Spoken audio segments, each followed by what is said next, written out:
الجهاز ده احنا بنشوفه جهاز عملي جدا كجهاز تاتش اكس 660.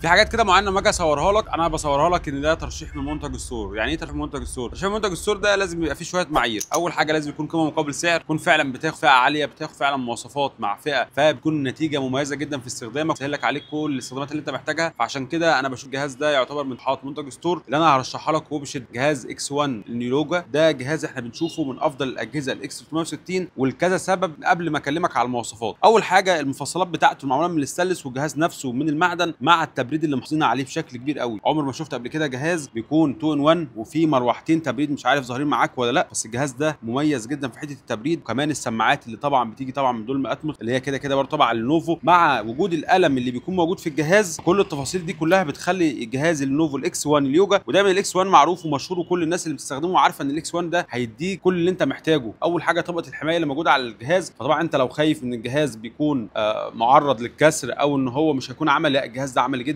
خامات معدن، طبقه حمايه على الجهاز، وجود القلم، الاربع سماعات اللي موجوده، ده واحد وادي اثنين وادي كمان سماعه من هنا ومن هنا، فانت بتاخد تجربه صوت مميزه جدا. كل التفاصيل دي كلها مع معالج الانتل ايفو اللي بيجي كور اي 5 11635 جي. طبعا كل الامكانيات اللي انت محتاجها، بطاريه بتقعد 4 ساعات، بطاريه ممتازه على جهاز زي ده. طبعا تفاصيل الكيبورد المميزه جدا من سينك باد مع وجود الفينجر برينت اللي موجوده في زرار. كل التفاصيل دي كلها مع فيس اي دي مع شاتر للوك على الكاميرا. انت مش محتاج حاجه تاني. سمرات 16 عشان ما تكرش في اي ابجريد. والهارد طبعا هنا ابجريدبل 256 ونقدر نعمل لك ابجريد لحد 2 تيرا. الجهاز ده احنا بنشوفه جهاز عملي جدا كجهاز تاتش اكس 660 تقدر تعتمد عليه. وكمان متوفر منه الجيل ال11. كل ده موجود في منتج ستور 36 نص نبيل وقاد.